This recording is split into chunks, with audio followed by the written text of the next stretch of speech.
Oyo mwana oyo wenna kauko. Oyo mwana yasindikira ekibbo ky'amayendo. A few moments later. Ogerako ebigambo eyo naye kati nze wotanjogerako amazima ogenda kulyawa.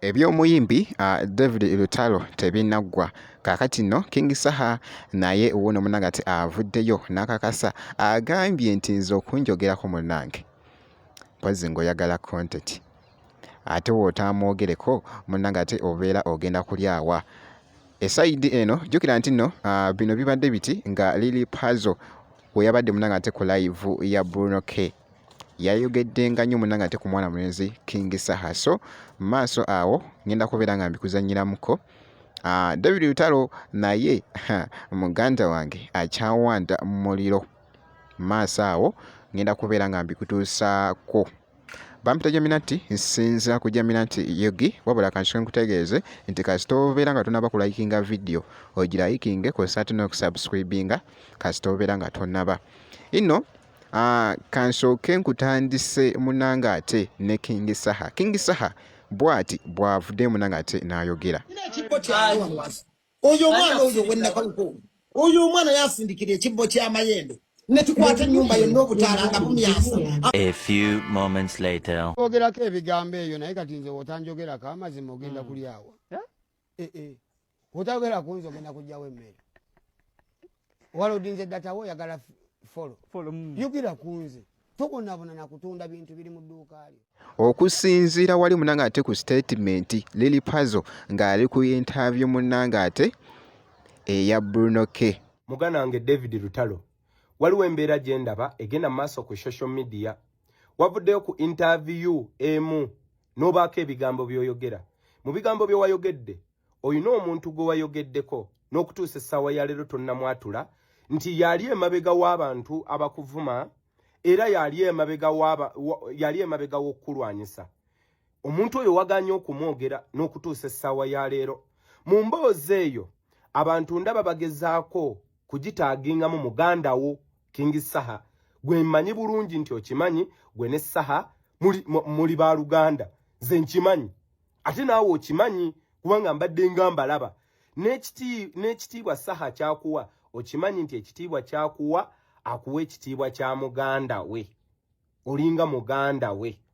yensonga lwaki nti mu Saha ayogera kuno nakuli mu bantu Saha be yali ayogeddeko takuyisangako mu kamwa nze mbeera ne Saha ebbanga lyonna mu bantu Saha benzize omanyi Saha ali street nti Saha omuntu gwe yeemulugunyaako oba omuntu gw'atayagala ne bwe muba munyumya mboozi akyogera lunywe nti omuntu oyo simwagala billalilla gwomu ku bantu besiwulirangako Saha ng'agamba nti David Lutalo ABCD era abamu ku bantu Saha baawe ekitiibwa gwomu ku bantu Saha baawe nnyo ekitiibwa talina we yali akwogeddeko wabula mu mboozi etambula bali mu kupiiningamu muganda wo Saha osirikidde ddala so njagala obeere very clear ku nsonga eno oveeyo otegeeza ensi muntu kyoyo gw'otegeeza nekuwuliddeko ng'ogezaako mumutusigira ekifaananyi nti alina obutu bwakula butya simanya bwakula butya naye toyogera linnya lye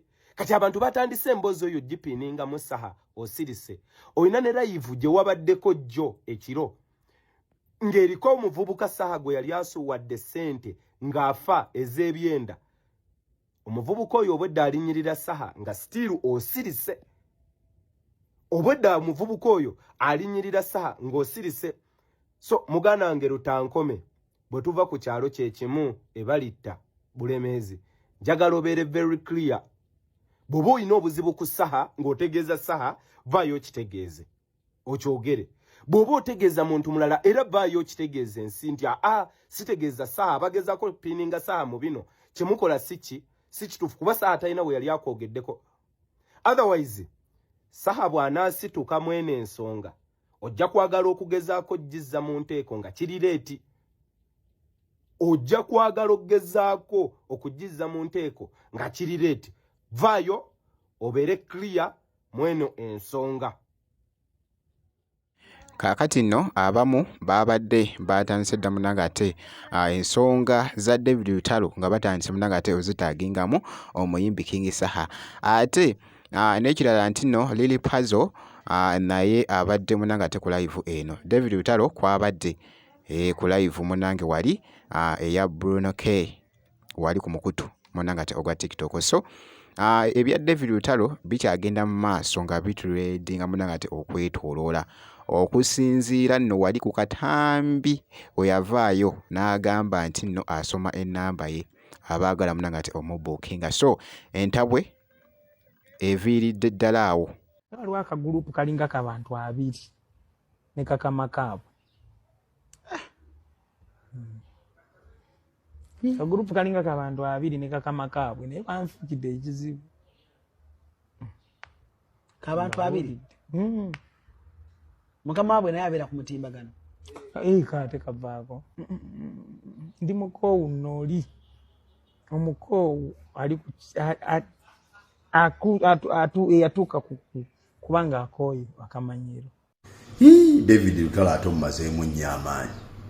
Kagurupu k'abantu 20 ne kakama kaabwe kamu kitegeeza be bantu 21. Kyogamba nti abantu 21 bokka bwe bati be bajjuzanga Lugogo gwe wakubanga najjula. Bwe baba nti abantu abo 21 bokka bwe bati nga basobodde okukyusa endongoyo n'otandika kwekubira bulango ku TikTok live. You have to respect those 21 people. Olina obbawa ekitiibwa. Yessaawa nze ngamba owulirize akagurupu ako ne kakama kaabwe kiki kye kagamba.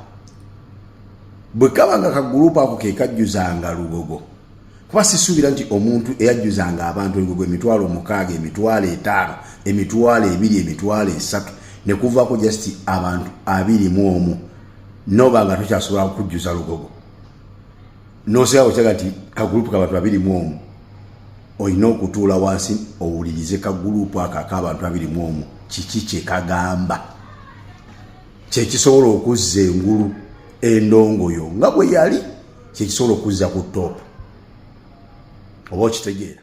Alright, nga tweyongeddeyoko katono nnyo nga nkuzizaayoko emabega entabwe we yaviira ddala David Lutalo. Ekintu kino kyanyinzaamuko ab'enkyukakyuka yali munange ate ku performance wali n'agamba nti nno David Lutalo tayagala politics in his life.